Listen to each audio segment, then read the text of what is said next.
July 3rd, 1944. A Sherman tank from the 747th Tank Battalion pushed its nose into a Norman hedgerow like a boxer stepping into a dark alley. The driver fed the engine more throttle, the tracks bit, and the tank began to climb the earthen wall the way American doctrine said it should. For a brief moment it looked almost routine, steel rising over dirt, the hull tilting upward, the nose clearing the thick green crown. Then the belly cleared the top. A German anti-tank gun fired into the exposed underside like someone punching through a thin door. The sound was a white-hot crack, sharp and final. And then there was a kind of silence that only happens when a machine stops being a machine and becomes a burning object. 4 Americans died in the span of a few heartbeats. The tank they had trusted was now smoldering wreckage, jammed at the only path forward like a dead animal blocking a narrow trail. The worst part was that the tank could not even answer. Its main gun, raised by the climb, pointed uselessly toward the sky. The gunner might as well have been aiming at clouds while the Germans took their time, adjusting their sights, letting the moment settle, confident that nothing inside that steel box could touch them. That scene did not happen once. It happened again and again, dozens of times a day across Normandy, until it stopped feeling like bad luck and started feeling like a rule. American tanks were being destroyed in terrain the Army had never trained for. The invasion had been on the ground for nearly a month, and in some sectors, the Allied advance measured itself in single-digit miles. Men who had expected a fast, rolling pursuit inland found themselves pinned, bleeding, and confused. The Hedgerows were winning. Everyone had prepared for the Atlantic Wall, the beaches, the bunkers, the obstacles Rommel had planted to tear open landing craft at the waterline. Those defenses were brutal and obvious. But inland, the Wehrmacht held an advantage that did not need concrete or steel. It did not need engineers or blueprints. It had been growing quietly for 1,000 years. The Norman bocage was not just hedges. It was an ancient network of earth and roots, dividing the countryside into countless small fields, like a patchwork quilt sewn with walls. Each hedge sat atop an earthen bank, tall enough to hide men, topped with dense vegetation that had been thickening since medieval times. The roots below were so old and intertwined that artillery could not simply blast them away. The walls were so solid that tanks could not push through them the way they pushed through fences or light barriers elsewhere. Every field became a little fortress. Every hedgerow became a defensive line. German commanders quickly realized they did not need to build trenches in many places. This terrain did their work for them. And between the beaches and the open ground beyond, there were thousands of these green walls, waiting like teeth. American tank doctrine taught that obstacles should be crossed, not avoided. Shermans were designed to climb. In most countries, that made sense. In the bocage, it became a death sentence. When a Sherman climbed a hedgerow, it tilted back at a steep angle. For several long seconds, seconds that felt like forever in combat, the tank's belly, where armor was thinnest, faced directly toward the enemy. At the same time, the tank's main gun swung upward, locked by geometry into a useless angle. Even if the crew spotted the danger, they often could not return fire in time. German weapons were already waiting for that exact moment. 75mm anti-tank guns sat in concealed positions. 88mm guns, feared for good reason, covered likely approaches. Sturmgeschütz assault guns held quiet angles, ready to punch through. Panzerfaust teams hid in undergrowth, close enough to smell the exhaust, prepared to take a short-range shot into weak points. The underside armor on a Sherman was thin, barely thick enough to stop fragments, not designed to endure a direct anti-tank hit. One shot, one kill. The Germans had turned American doctrine into a shooting gallery, and Normandy became a place where steel climbed, exposed itself, and died. Without reliable tank support, American infantry had to clear the countryside the hard way. One field at a time, one hedgerow at a time. German machine gun teams set up interlocking fields of fire so that any gap became a funnel of death. Mortars were pre-registered on likely crossings. Every gate, every opening, every thin section of hedge had already been measured in German notebooks. A platoon would fight for hours to take a single field, crawling through mud, trying to see enemies who were invisible behind green walls. Then, finally, they would stand in that captured field and look at the next hedgerow, another identical wall of roots, and begin again. For infantrymen, the horizon disappeared. Their entire world shrank to a few hundred yards. Mud underfoot, hedges ahead, hedges behind, hedges to the sides, and somewhere beyond the greenery, guns waiting. The landscape became a green labyrinth where every corner could be an ambush, and every step could be the one that mattered. In some infantry divisions, casualty rates in June of 1944 were so severe that it felt like units were being consumed. Replacement soldiers arrived and died the same day, as if Normandy had learned their names before their own platoons did. First Army was bleeding at a pace that could not be sustained. General Omar Bradley needed a solution, and in the staff tents and command posts, the answers sounded thin. His officers proposed more artillery, more specialized engineers, flamethrower tanks borrowed from British concepts, any tool that could break the hedgerow lock. None of it worked at the scale required. The bocage swallowed resources and men without yielding enough ground. Engineers tried explosives. They tried bulldozer attachments. They tried brute force and clever force. Nothing moved fast enough, and every day spent experimenting was another day of men dying in the same green corridors. The breakthrough would not come from a polished briefing or a high-ranking general's genius. It came from a soldier who was watching friends die and decided that accepting the rules of the terrain was the same as accepting death. Sergeant Curtis G. Coolin, Jr. served with the 102nd Cavalry Reconnaissance Squadron. He was not an engineer on paper. He was not a tank designer.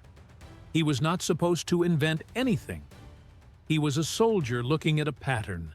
Tanks climbing, bellies exposed, crews dying, and asking the simplest question that war forces on honest minds. Why are we doing it this way? What if tanks did not go over hedgerows? What if they went through them? The idea sounded almost too blunt to be revolutionary.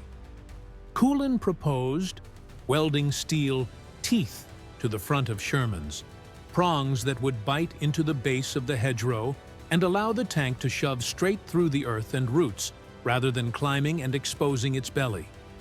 Instead of turning the tank into a target hanging on a wall, the teeth would keep the hull level, keep the gun in a fighting position, and turn the hedgerow from a trap into a barrier that could be broken. Normally, suggestions from enlisted men were filed away politely and forgotten. But the bocage was killing too many people for pride to stay in charge. Cullen's commanding officer listened. The idea moved upward through the chain, not because it was elegant, but because it was desperate and practical. Yet a new problem appeared immediately. How do you outfit hundreds of tanks? Where do you find enough steel in a war zone quickly to create this device on a massive scale? The answer was lying on the beaches. Normandy's shoreline was littered with German steel, obstacles, Rommel's own anti-invasion barricades, Czech hedgehogs, heavy I-beams, and angled metal welded into cross shapes, meant to rip open landing craft and trap vehicles. Tons of high-quality metal sat exposed on sand, waiting to be cleared away. Someone made the connection, and once it was made, it felt like the kind of irony history loves. The steel Rommel used to stop the invasion could be repurposed to break the Hedgerow stalemate. The beach obstacles that had tried to turn the sea into a graveyard would now help turn the bocage into an open door. American units set up improvised assembly lines near the coast. Welders with oxyacetylene torches cut up the German hedgehogs and reshaped them into tank attachments. The design was brutally simple.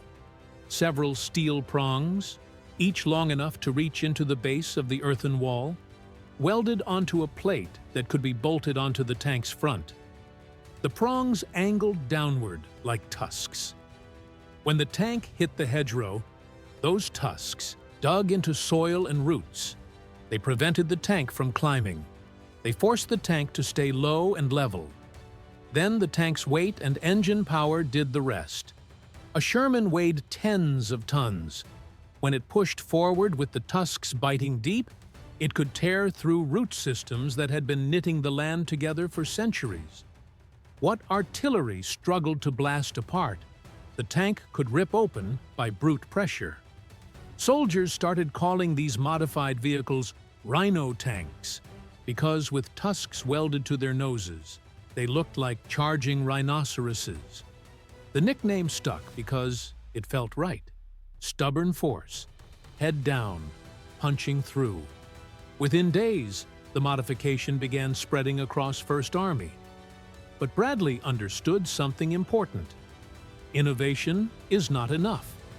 The enemy adapts. If the Germans learned that American tanks could now punch through hedgerows, they would shift their defenses. They would create new killing zones. They would reposition guns to cover likely breach points. They would redesign ambush patterns. Bradley wanted operational surprise. He wanted the Germans to remain confident that the bocage would hold, confident that American armor would keep climbing and dying, confident that the old trap was still intact. So the Rhino program was kept quiet. Reports were limited to necessary channels. Tanks were modified, then kept out of sight as much as possible. The infantry continued to fight the old way, taking fields at terrible cost, while behind the lines, welding crews worked like men trying to beat a ticking clock. Eisenhower visited to see a demonstration of the device before the breakout plan was launched, and he was enthusiastic. It was one of those rare moments where a small mechanical idea seemed capable of shifting an entire campaign.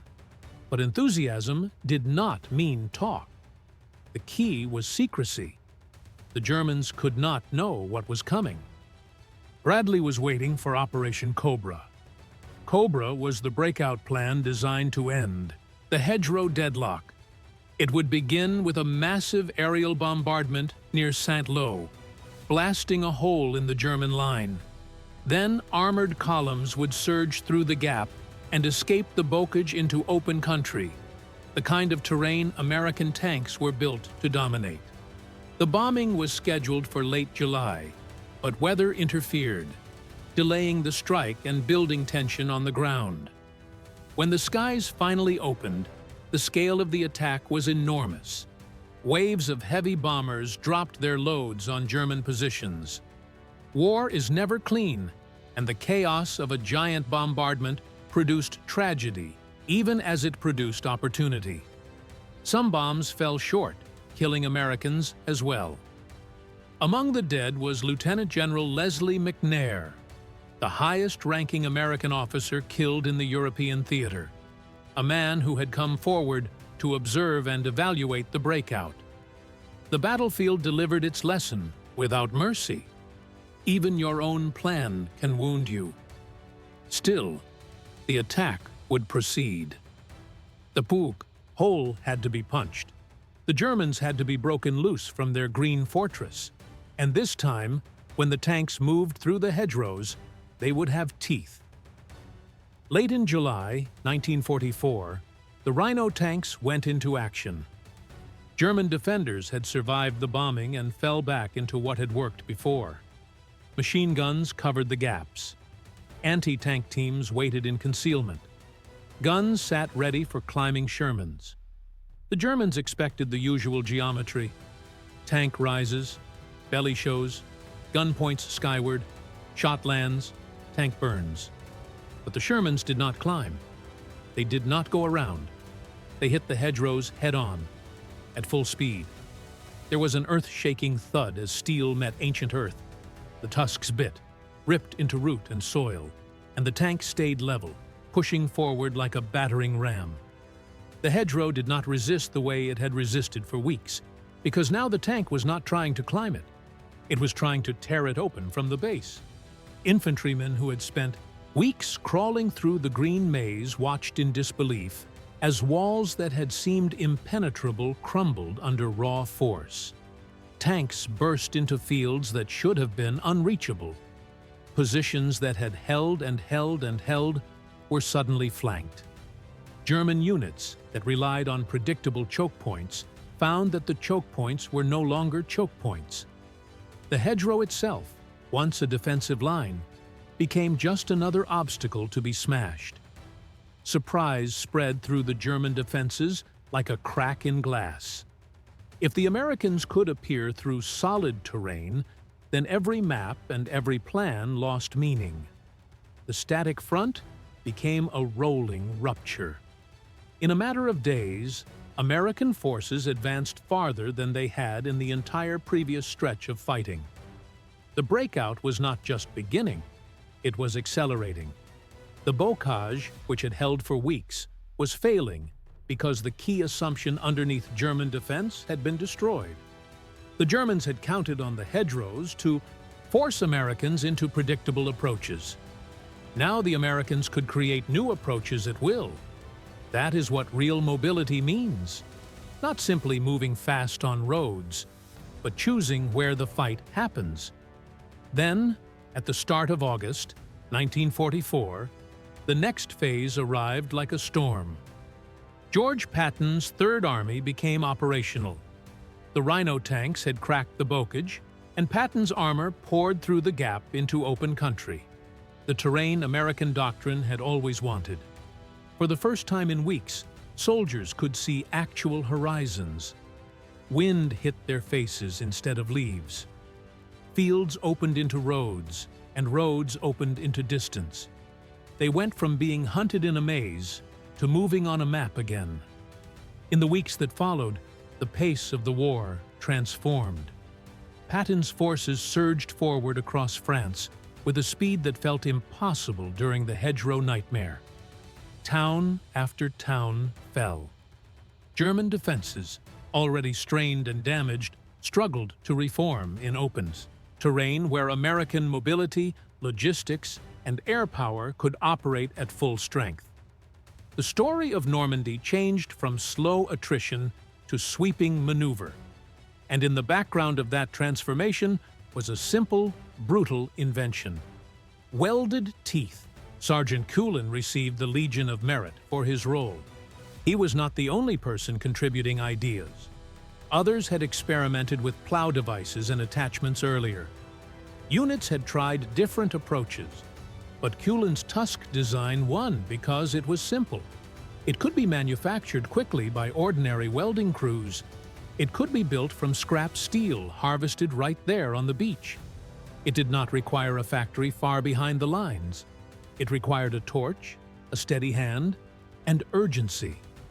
His idea went from concept to mass production in a remarkably short span because the Americans had something Germany increasingly lacked. A culture that, at least in this moment, listened downward as well as upward. That detail mattered. In many armies, solutions were supposed to come from officers and specialists. In Normandy, the problem was too lethal to care about pride. A sergeant suggested a fix, and his chain of command treated it like a weapon, not an insult. German generals after the war noted this difference. They described American forces as adapting faster than any enemy they had faced, not because Americans were magically smarter, but because their system could accept practical change quickly when reality demanded it. During the peak weeks of Bocage fighting, some American divisions lost large portions of their armored strength in short periods, tanks burning in fields that looked identical from one day to the next. Infantry casualties reached numbers that felt unreal, the kind of daily loss that turns units into revolving doors of new faces. Normandy had become a grinder, and the hedgerows were the grinder's teeth. After Cobra, the nature of combat changed entirely. Rhino tanks did not win the campaign alone. They unlocked the campaign. They restored mobility, and mobility is what allows an army to use its strengths. The real factor was that once the Americans escaped into open country, Shermans could finally maneuver rather than climb, flank rather than hang, and fight on ground, where their numbers, coordination, and support mattered more than geometry. For German forces, the consequences were devastating. Their Normandy defense, which had held for weeks, began to unravel. Retreats became chaotic under Allied pressure and air attack. Large formations were trapped in pockets as the front collapsed faster than command structures could reorganize. A defensive stalemate that had seemed permanent was broken by welded scrap metal and sheer American problem-solving under fire. The Bocage had held for weeks, and then it broke in days. Not because the hedgerows suddenly became weak, but because the Americans stopped fighting them the way the hedgerows demanded. They refused to climb into the killing angle. They refused to accept that every field had to be taken on German terms. They changed the question from "How do we survive this?" to "How do we remove it?" And once that shift happened, the Green Labyrinth was no longer a fortress. It was just a wall. And walls, even walls grown over 1,000 years, can be breached when 30-odd tons of steel hits them with teeth and refuses to stop.